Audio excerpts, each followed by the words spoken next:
Yeah, we're good. Yeah, we're kicking off. Yeah. All right. Welcome to another episode. We've got the name down. Yep. It's gonna be mapping it out. We're still Mapping it trying to out. figure out what the tagline's gonna be. I think we're calling what we're calling it again? The Roadmap to Entrepreneurship. That's right. The Roadmap to Entrepreneurship. Yeah. So that's what we're talking about today. One of the key things that most entrepreneurs, well, all entrepreneurs, anytime you get into any business, you're going to have upset customers or upset clients or whatever it is.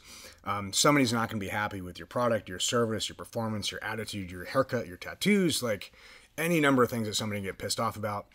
And so we're going to talk about today is kind of how to handle that, some situations that have come up, how I've handled it in the past, and maybe the most important thing is how I could have handled it better, knowing what I know now versus how I handled these things, back when they first came up. So kicking it off, this is your topic. Do you have anything like any specific instance that happened that you want to kind of figure out, like what the best way to kind of play with that? Yeah. So to give idea behind it, I texted Ryan last night because it kind of happened yesterday. So what happened was I have 5 clients right now, and I hired 2 people. Right. Mm-hmm. So I'm like we talked about last week, I'm new to delegating work. So for me to trust someone with the level of work and what the client's getting is very important to me because it's brand standard, right? But it's giving that like faith to them. Like I this is easy work you can do, replicate it. That's why I hired you in a way. But when they don't do that, I let some things fall through the cracks, and like a video came out and it wasn't the best. There was a lot of clips replicated. There's text missing, or there's like misspelled text. So it's things like that where it's like, it's my job to check it, didn't check it.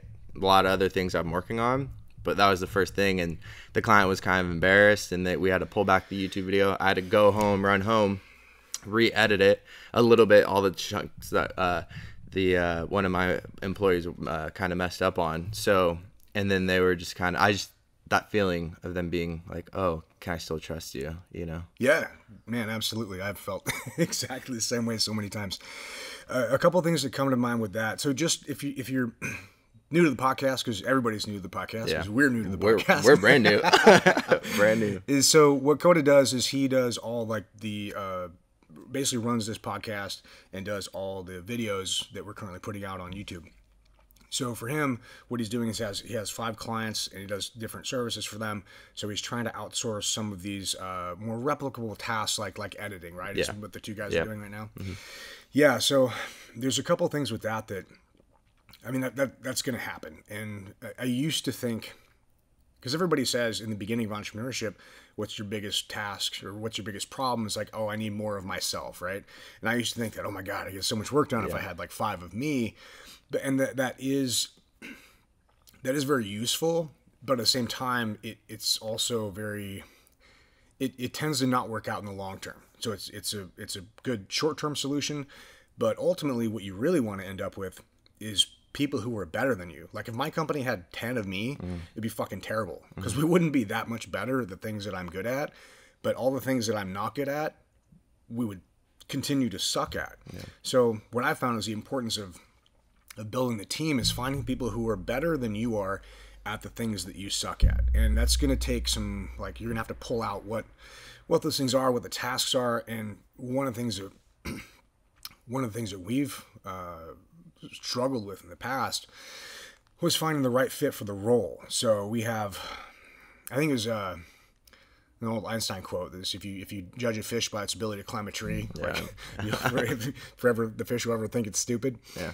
And we found that to be so true, where we were trying to put a fish into a role that's best suited for a monkey, and we're like, dude, we don't, we're trying to ask a fish to climb a tree, and it was irresponsible of us to not recognize that and put this person in a position that they weren't really suited for anyway. So once we realized that we had to match like the character traits and the personalities with the type of role and position that the people were in, it made it a lot easier. So we say we had a really good fish, we wouldn't ask it to climb a tree. We'd find a stream that needed swimming. You're like, here, go do this.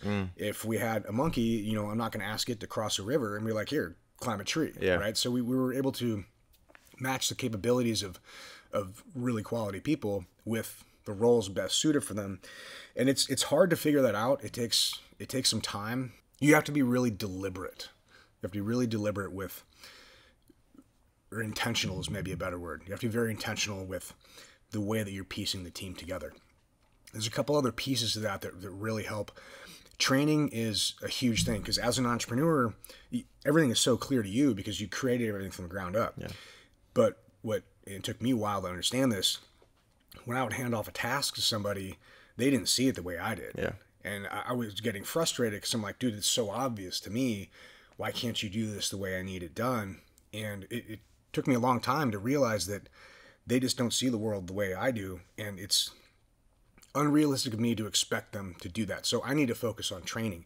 I need to focus on making the training so that they get the most out of it. So it's framed from their perspective. Because ultimately my job as the owner or the founder, the driver of the company, it's my job to get everybody's vision in alignment with my vision. Yeah. And so I have to show them, I can't expect them to just see it. I have to show them where we're going and also how they fit into that equation, how they fit into that vision and that dream. And a lot of that is training, like finding the right people, finding the right roles, responsibilities for the right people, and then training them on what you expect out of them and what success is. So what is success? And ultimately in a situation like this, success is client happiness, yeah. right? So a good reputation, client happiness breeds more clients, breeds more success, more business. And Ed Milet has a great quote on this where he says, inspect what you expect. And the times that I haven't done that, I've gotten totally fucked on so many things, to the point where it almost cost my entire business because I was trying to be like, Mr. Delegate and like, oh, I don't want to micromanage. Oh yeah, you know what you're doing. We'll just do what yeah, what do you want? You want to do that? Okay, we'll do it that way. And I let off the reins too much. And it, totally backfired.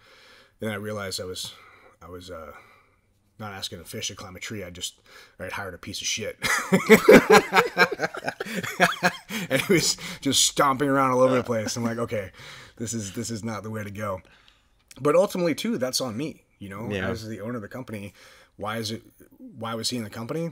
My fault. Yeah. I'm the one who fucking hired him. Yeah. But ultimately at the end of the day, everything is your responsibility to fix, even if you're not the one who caused the damage. Yeah. Right. And I found we're very careful, like for our clients, we're very careful with how we introduce our people and how we monitor so basically we do an intro. We train our people for about 1 to 3 months. They don't get the first client till the first month. And then we onboard them. We do an intro with one of our main team, introducing the new brand manager. And then every email is monitored. And we have even down to the words that we use.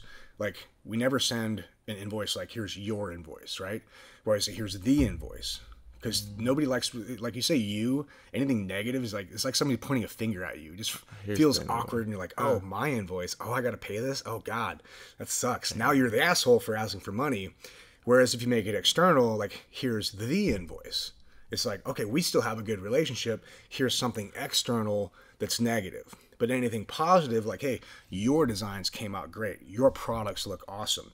Your video is rad. Anything that's positive, we say you. So we're very... That's so interesting because when you're saying like, your video is great. The video wasn't that great. Like, right. It's so funny when it's like, oh, it's so much better in a way, but it's like those small things. Yeah. If you have a whole bunch of that in your arsenal, it adds up. It's so subtle, but it's so powerful too, because most people don't even know that that's happening. Like, we do that all the time, and I still don't notice it when people happen. It's just part of a normal human conversation. It's just understanding humans better can get you to be a better operator in your company and just basically have better relationships with people, just understanding them more.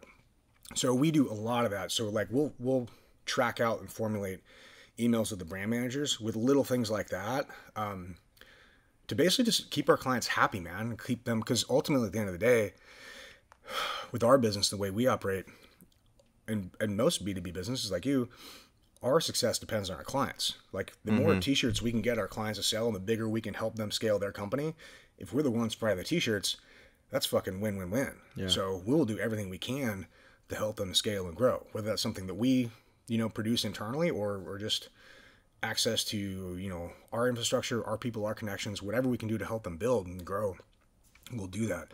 But ultimately, I mean, it would seem like that's the same for your business, where it's based on your business is going to succeed when your clients succeed. Yeah. Right. Mm-hmm. It's one of those things where, like, doing the whole YouTube, managing people's videos and different content for their Instagrams and Facebooks, all that kind of stuff. It's a huge thing, like we talked about already, where content is king right now. So the more engaging and captivating content that they have brings them more clientele. Mm-hmm. And it's one of those things where when they're on YouTube, it's like, okay, what do people really want? They want views and they want subscribers, right? But a lot of people, you got to understand, subscribers don't come like that. Mm-hmm. Even if you have the biggest like YouTube manager in the world that's telling you exactly what to do, there's finessing involved. Not one channel is the same. That's why you might hear like a top YouTube channel. They make multiple YouTube channels because that's their business, what they do. Most of them fail though, because they're trying to still figure out that formula that took them so long to do. So it's the same thing where, okay, it's not going to be this, and then they're kind of like, well, I expected that, and it's like, well, I told you transparently in the beginning, like, this is what the realization is of what we're doing, but the goal is this. Mm-hmm. But I want you to know it's a process. Yeah. And sometimes they're just like, oh, kind of like thrown like, oh, like they don't really know. Yeah, that's a great point. I find it super useful to sometimes take a step back and look at what the real goal is, right? What we're really trying to accomplish. And YouTube, it's not to get subscribers and get likes. Yes, that's just a mechanism to get the real goal, which is, building your business bigger. Why do you want to do that? More money. Why do you want money?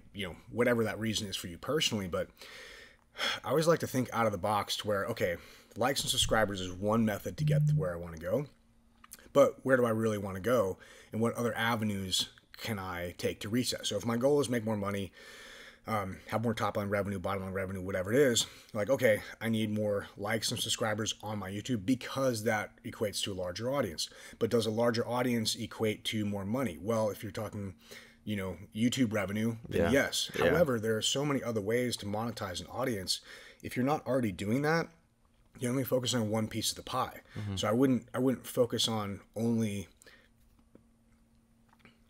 likes and subscribers, because that's only one part of your revenue stream. Whereas you can do, apparel, you can do, mugs, you can do all kinds of other merch, information products, mm-hmm. where you can utilize. It just makes all the focus on the likes and subscribers and growing the audience much more lucrative, because you're not only relying on one revenue stream from the ad revenue. Yeah. You've got other products that you can sell them, other digital products, physical products, whatever it is. But that's why I always think it's very useful to focus on what the big picture goal is, because oftentimes if you focus on the short-term stuff, you'll achieve it, but at the detriment of every other opportunity that might come by. Yeah, true. Because I tell my clients, like, transparently, this is the plan, what we're doing. And I say, like, YouTube's a platform. It's an online platform.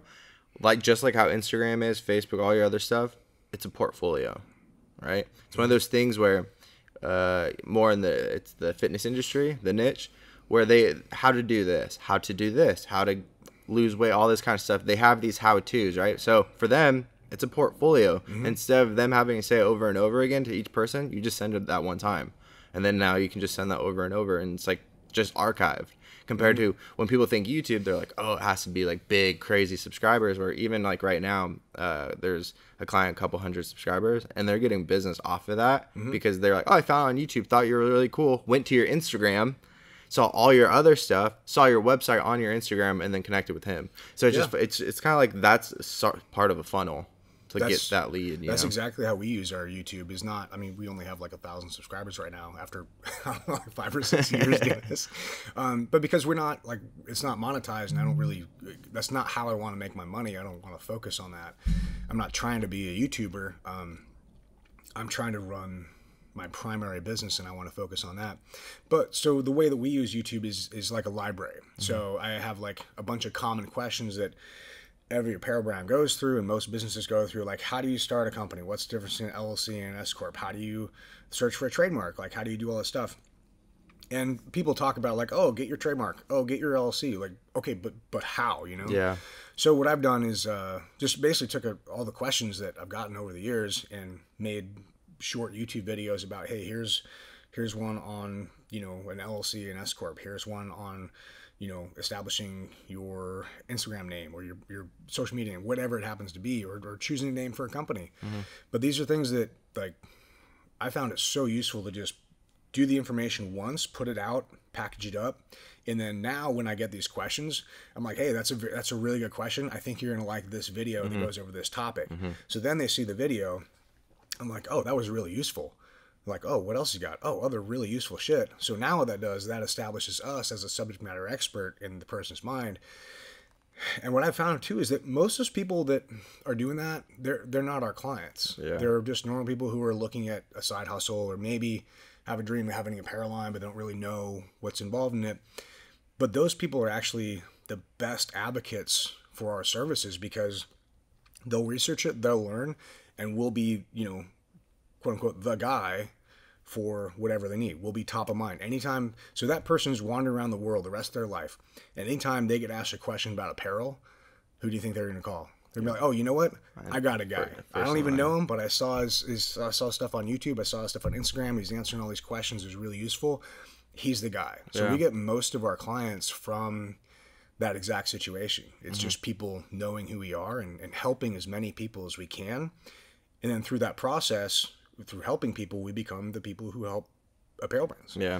And that's the whole reason for like the podcast, everything we built up to this point is exactly that process. Yeah. It's kind of funny where I want to go back to the whole like who's in fault, but like when a client gets upset with you, like how to deal with your employees, because that's really like something I want to talk about. Yeah, and it's also important to remember that everybody's going to make mistakes. Like you can't have a perfect employee come on board and who's never going to make mistakes. It's going to happen. So Disney had a really good, for those guys who don't know, Disney is used to be the COO of the company. Now she's the CEO because she's really good at what she does.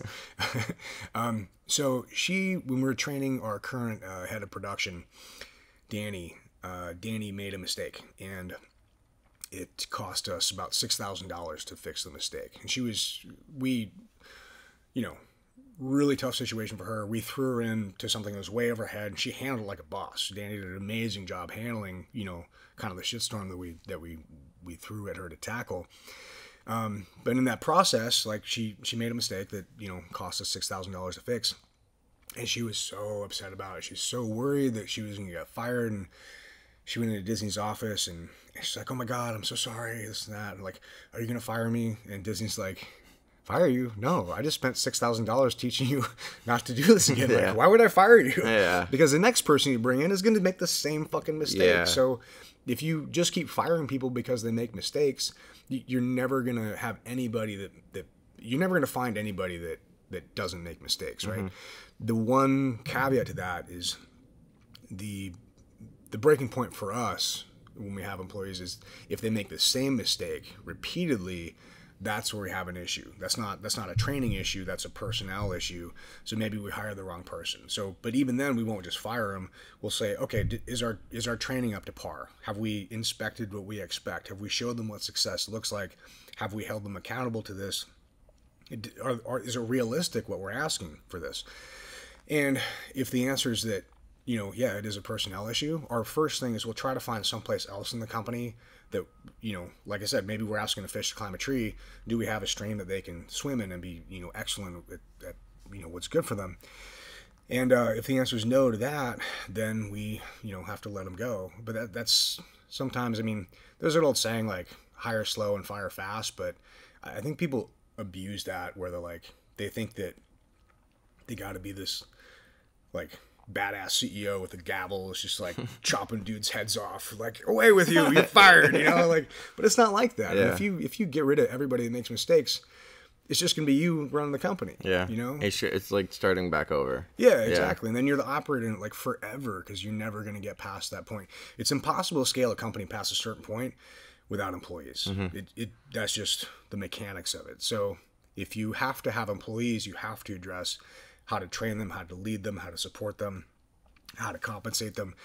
And that's, I mean, in my opinion, by far the toughest part of business is people, because the numbers and, you know, the main parts of it makes sense. It's logical, but people sometimes don't make any sense. Yeah. Sometimes totally illogical. People, and they're not robots. Yeah. So it's like each day is different. Like, walking in work, sometimes they don't want to be there. Yeah. And it's like, sometimes I get it. Like, sometimes I don't want to be there. Like, but it's my responsibility. Like, it's my business. But I get it. Like, would I rather be, I don't know, drinking a beer on the beach and just chilling? Like, of course. But other than that, like, you just get those off days. Yeah. It's okay. But I like what you said, where it's not a training issue. It's like a personality issue of like what you did to hire. But that's your responsibility as the owner, the leader, the CEO to figure out which of those things it is and then fix it. So if it's a training issue, you got to fix the training. If it's a personnel issue, now you got to go through the steps of fixing the personnel issue. But but addressing with the client that's the tough part, because I always feel like even if it's one of our employees that screwed up, it wasn't me, it's still me. You know what I mean? Because the client doesn't care if it's one of my employees. They're still looking at me like I fucked up. Yeah. And I did. Whether I hired the wrong person or I didn't train the right person, either way, it's my fault. So having that conversation with a client, what I try to do, and there's, you know, everybody has a different approach to this, but I try to be as open and honest and direct as possible while also applying a solution. So I never just say like, oh, we fucked up.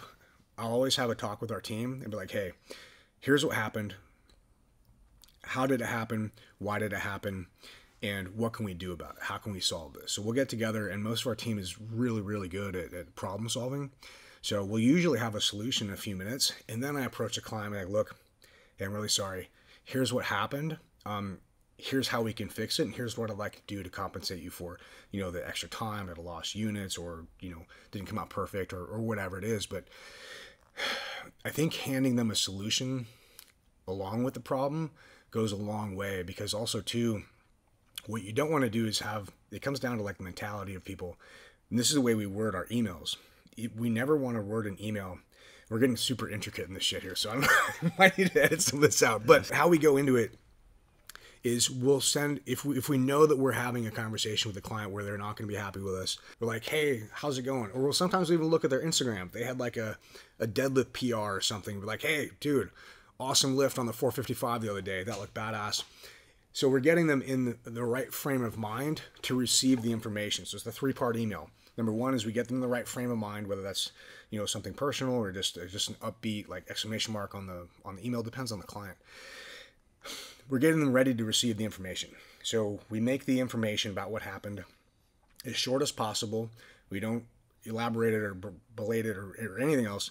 We try to make it as clear and concise and straightforward as possible. And then we immediately follow it up with, here's a solution we'd like to apply, and here's why we think it's going to work. And then we always end it with an action item. Like, hey, please let us know if this is good to execute, or whatever it is. But having that 3-part system, like getting them in the right frame of mind to, you know, receive the information where they're not automatically negative, is good. Giving the information clear and clean and as straightforward as you can, and then offering a solution. And I think within that, what we found is that most of our clients that are reasonable are super okay with it. And apparel is one of those things too that we're like, man, it's really hard to get perfect. Mm-hmm. But a lot of things have to go right in order for it to be perfect. So there's a lot of times that it doesn't go perfectly, but it's not quite fucked up, but it's not perfect either. So how do you walk that line, you know? So for us, we've had to get really good at that, because it's an imperfect material that we're working with. It's an imperfect process. It's not like CNC machining, you know, a block of aluminum or something. But also too is client education. Like we had a client that was a machine shop, speaking like CNC. Yeah. This. So, and their logo they had was a round logo with straight line text at the bottom. And we printed like, I think 500 shirts and hoodies for them. And they called us back and like, man, these are all fucked up. And I'm like, oh man, dude, what happened? Oh my God, he sent us pictures of them. And I'm like, they look pretty straight. It's because you really have to lay a shirt super flat to get a really straight on picture. It's kind of difficult. And they look pretty straight, but I don't want to be like, I can't tell a client, No, it was straight, bro. Like, you're good. Yeah. Like, how do you deal with that? Yeah. So I told him, it's like, hey man, it's really how we handled that. It's like, hey man, it's really difficult for me to tell over a picture. Tell you what, I'm in San Diego. It's like 45 minutes away. I'll just drive out there and check him out in person, and that we can, I can hopefully fix this for you. And I went out there. Do you get nervous? I mean, I would. like, I never. Well, the only time I really get nervous is where, like, I have to have a conversation where it's really not our fault, and the clients just kind of like have to be like, "Hey, you think this is our fault, but it's actually you." Yeah. So those are the most difficult. Where it's our fault, that's easy because I'm like, okay, I know how to fix this. Now I know what the problem is. I know how to fix it. I can implement solutions quickly and get the client happy. So what happened in this case? I went out there and I pulled all the shirts and hoodies out, not all of them, but a few, and I looked at them, and they're like, I mean, it's pretty straight on. Their issue was they thought it was rotated a few degrees off. It canted. And I look at them like, man, these are like pretty straight from what I can tell. Do you have like a tool? Or do you just your eyes? And then I laid it out super flat. I eyeballed it, and then I took a ruler out, and it was super close. And I told the guys, like, look, like I just checked all these out. It looks like they're maybe like a half a degree off. And because they're a machine shop, they're like, oh yeah, it's 0.75 degrees off. I'm like, of course. So yeah, like yeah. So I'm like, okay, here we go. And they'd also been through, like, when they first approached us, like, man, we've been through 5 print shops. Everybody sucks. I'm like, whew, okay. This is I don't want to fuck this up. So what happened was, I basically just client education. I told them, it's like, look, man, I would love to reprint these for you and get them perfect, but I can't guarantee you that we can get any more perfect than this. It's like trying to, just the material content, like the material shifts when you pull it off the pallet. It can shift when it like, there's so many things that can create an imperfectness in a t-shirt. They're like snowflakes. Like, no shirts on a 10,000 year run come out exactly the same. And I told them, it's like, basically, it's like trying to CNC machine like a block of Jello. Like, it's not going to come out perfect, not like it would a block of aluminum. And once I put it to him like that, where he could understand what I was saying and like alignment of perspective, he was like, oh yeah. And they placed tons of orders with us after that. He totally understood it. And it's like, yeah. And even I changed the design too, to where we made instead of their text being a flat line on the bottom, we curved it up to match it so that you wouldn't notice the slight deviation. So we solved that for them, and they were super happy with it. And they've been awesome clients since then. It was just a little bit of like, me trying to understand it from their perspective, and then showing him, like, hey, from our perspective, this is the mechanical limitations of the material that we're dealing with. This is as perfect as we can realistically get. And just having that conversation with them, very open and honest, and it worked out great. You know? Client education is everything. Oh yeah. Because it kind of goes back to what we've touched on, but we are so ingrained in our DNA of like what our brand business is. Oh yeah. Others don't. No.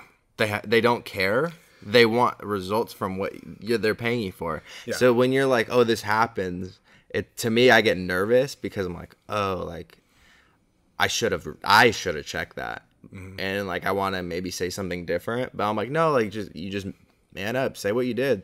It's like it's a new hire, I had a little bit too much faith in that. That was on me 100%. I'll go home, fix it, the edits right now, and we'll still upload today.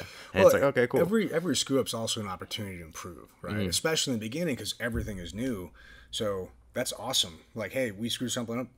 This is a fantastic opportunity for me to increase the detail in my systems and processes, get my whole system dialed in so that this problem doesn't happen again. And that's the key thing in growing and scaling, or even not scaling, just succeeding in any business, is understand that you're going to make mistakes. Your employees are going to make mistakes. But as long as you look at the opportunities to ensure that you don't make the same mistake twice, eventually if you do that, you have nowhere to go but up. Mm-hmm. Because eventually you'll run out of mistakes that you can make.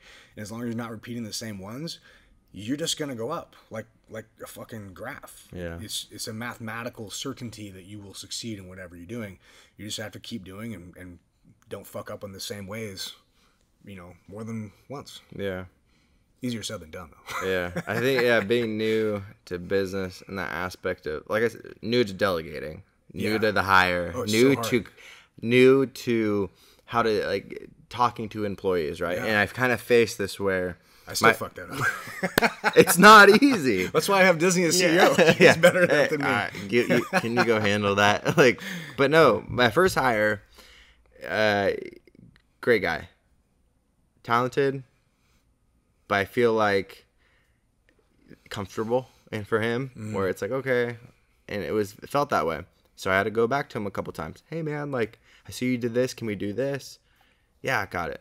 And then be like 12 hours later because the time difference. All right, man, I see that it's still a little off. Like I showed you an example of what I expect, and here it is. Like here's the assets, 100%, all of it's here. It's good to go. I know you can do it. Oh yeah, of course I got this. And then he gets it done, and then I'm like, all right, cool, got it. He gets that template. Now he just step and repeat.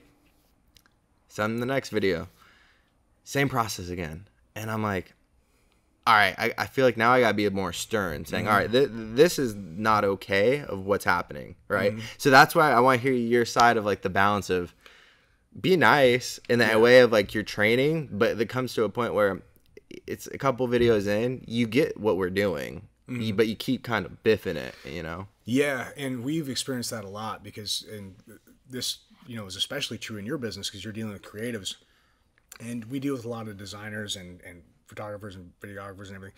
And creatives I found are the most, well, until you figure out what drives them, they're the most difficult to communicate with because they don't generally take any kind of negative feedback, even if it's constructive, very well, like you do. And that's why I love working with you.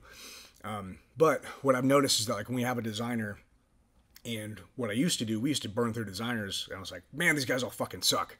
Like, these guys are terrible. They're pussies. They don't want to fucking work. They don't want to do this shit. And in reality, it was me. I was just fucking up how I was talking to them. Because I was expecting them to view the outcome. I thought they had the same outcome in mind that I did. And they didn't. So what we found is that, like, when we had a client or a designer that was doing design for a client, and say they do it, and there's a few things that are good, but there's like one or two things that need to be changed. Before, I would be like, hey man, I need you to make these changes. And they'd be like, okay. And it would take them like 3 or 4 days to respond. And then they would get like, and I'd have like 1 or 2 of those. And then sometimes they just drop off the map and not respond at all forever.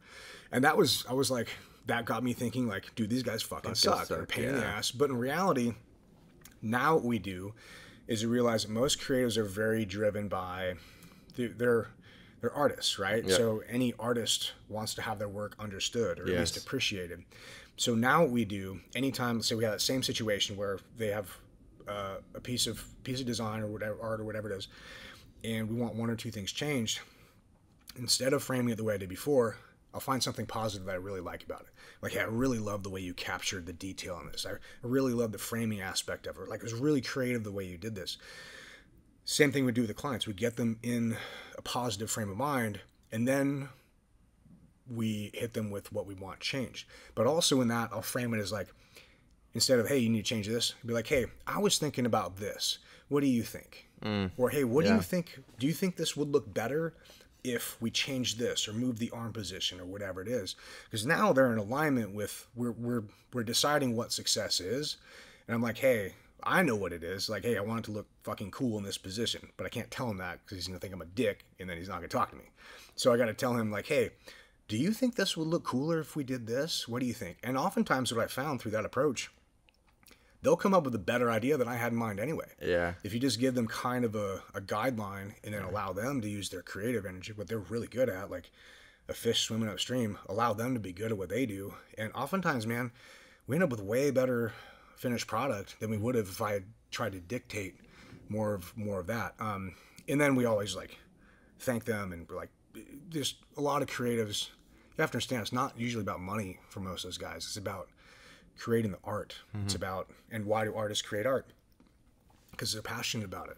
So I like what you followed up with. You compliment first, and then with the changes second. Because sometimes it does feel, in that moment, new to me, it's like, come on, like, you've got this, you can do it. Yeah. But then it's like, no, like, take a step back. Say something nice. Like, oh, this is great. but let's do this, or what do you think about doing that? Like, yeah, and it can't be disingenuous too. It's got to be like Yeah. you have to find something that you genuinely like in it, and then just letting them know that, you know. But it's just a human thing. It's like you want to get them in the mental space to even be receptive to any kind of, you know, changes, and that always starts with just some kind of compliment or some kind of like pleasantry or something that makes them feel connected to you. Or at least not pissed off at you. Yeah. You know, or at least like you get those client emails like, what's this motherfucker want now? Oh my God, this is terrible. That's like what I've learned with past jobs of where I've been, where I'm like, it's how you treat the people. Yeah. Right. But I'm still understanding the balance of like, okay, you can be super nice, but then sometimes people take that nice for like, oh, if I fuck up, like it's okay. Like, Yeah. no, it's not cool. I want to keep that boundary and be like really civil and cool with you, like awesome. But if you take it for granted, like, no, you're gone. You know, that's in my mind. No, for sure. And that's, I think, a very difficult part of business is finding that, like, how do you align your vision with your employee's vision? Yeah. And the answer is you just got to fucking talk about it all the time. You got to set a big fucking goal that's far enough away that if they're aligned, you know, 10% off, you're still going the same general direction. Yeah. But if your goal isn't, you know, 10 miles out, if your goal is like 10 feet out, you're going to approach it like very opposite ends sometimes. So that's why it's super important to set the goal really big. Not, you know, and once again, like not like likes and subscribers, but let's get your fucking business big. Yeah. Let's make you a lot of money. Let's do that. Likes and subscribers is one thing. Yeah. But if you set the goal big, it makes it a lot easier to agree on this. And then you can make it makes the disagreements less contentious because you're like, okay, I'm going to give you this because I know we're going here. I know we both want to go here, so I don't really care which of these small steps in between we do, because we're both aligned where we want to go. And I think that's super important with clients, with your employees, with any kind of people that are, you know, 1099, is they still have to understand what you're looking for, and the clearer you can make that vision for them, the more success they're going to have and the better job they're going to do for you. But that is your responsibility to paint that picture for them, because they're not going to see it. Nobody's going to like your shit. Nobody's going to see your shit the way that you do. Yeah. And that's just the way it is. And it's unrealistic to expect them to. So if you don't figure out how to work with people, it's just your whole life is going to be banging your head against the wall. Because my employees are overseas. So it's it is different. I get to talk. Sometimes there's a language barrier. There's something like this, like they spell the words wrong. It's like, I get that. But then I see, like, walking in a business like yours or like other people, I'm like, damn, this is so sick. You have like people right here on the spot that like you figure it out right away. Or it's like, but I just can't afford that right now. But like that's the goal. But it's just kind of. Yeah, absolutely, man. You're totally right. I don't know how people go to fully remote stuff because it is so difficult. We've had, you know, people out of office, or, you know, we just got back from a 5-day snowboarding trip. And, man, it really takes 10 times as long to solve problems when you're not in person. And I feel sometimes like 90% of our entire job is solving problems. So, yeah, we've tried doing remote stuff, but, man, we're not as effective by a long shot. Yeah. It's expensive. It is but the cool thing is, like, I'm still learning that aspect of it all, you know, because right now it's like, I can only, my business right now can afford this, right? Because each time I get someone, like a new client, I'm expanding, like, I need to hire someone else, because that's just like my plan for my brand, my business, like what I want to do, what I need to do to hit the next $250,000, to hit the $500,000, to hit the $1 million. Like, these are my plans of what I'm doing, following that layout. But I got to start with somewhere, and that's like me delegating for the first time. Bam. All right, cool, Kota. You're getting used to that. Now you hired someone else. Cool. All right, now they're kind of fucking up. That's another thing that you got to work on and understand. So it's like nice, like it feels like you're part of something more than just like, oh, you're just the technician. You're by yourself. Well, you're totally right. That's the great thing. Well, you're totally right. I think you should continue on that path. I always think that most businesses should keep their overhead as low as possible for as long as possible. Like when we were a smaller company, Disney and I made way more money, like at the end of the day, in our pocket. But because now we're a much bigger company, but our overhead is so high that it's like, okay, we made, you know, $500,000 this month or $750,000 this month, whatever it is. Okay, what does it cost us? Fucking 450 grand, 600 grand. So it's very expensive to have overhead. So I think you're right on the money with it's a little more challenging to do things remote, but at this stage, that's what makes sense. You know, it's worth it to go through those challenges to keep the overhead low, so you can keep growing, keep building. But yeah, man, I think you're right on it, dude. Like keeping the overhead low for as long as possible is absolutely the right thing to do in almost every situation, I think. Because what I'm doing is just it's a replication, right? Everyone talks different, like client wise doing YouTube. They all talk different. They send different messages. Their tone's different. Some people have fucking crazy energy. Some people are just very content, but they bring great value. But the content's the same. Let's just be like consistent, where it's like we're putting content out so people can see you. That's playing it so you can build your brand. It's so simple. So like right now, I'm hiring these people out, and it is nice, and it also will teach me. Like I'm glad that you said that. It's like that's the route you should be going, keeping overhead low. But it's also teaching me, like, in the next 6 months, like, oh, we're still doing everything remote for other overseas or whatever.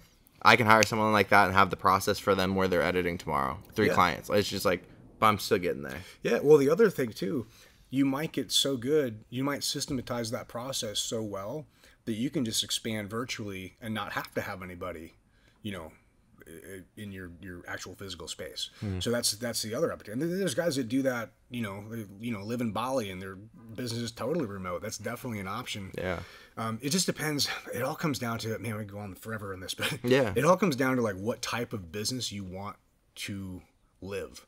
Because ultimately as an entrepreneur, it's your business is your fucking life. Like, it's not like, oh, I own this and I go drink Mai Tais on the beach. Like, fuck, that doesn't fucking exist. Yeah. Like, your business is your life. So if you can design a life that you really enjoy, you're going to have so much fucking energy and effort and drive to put into it every day. Whereas if you think of it like a job or, something that's just kind of a drag that you want to just hand off, that's always what it's going to become. It's always what it's going to be. But I think that's very good to like have an awareness of what type of business you want to build. Some people want a business totally remote where they don't talk to anybody and they have headphones on the beach all day long. Some people want to come into an office and high five people and, do group hugs and whatever it is. But ultimately, those are 2 very different types of businesses.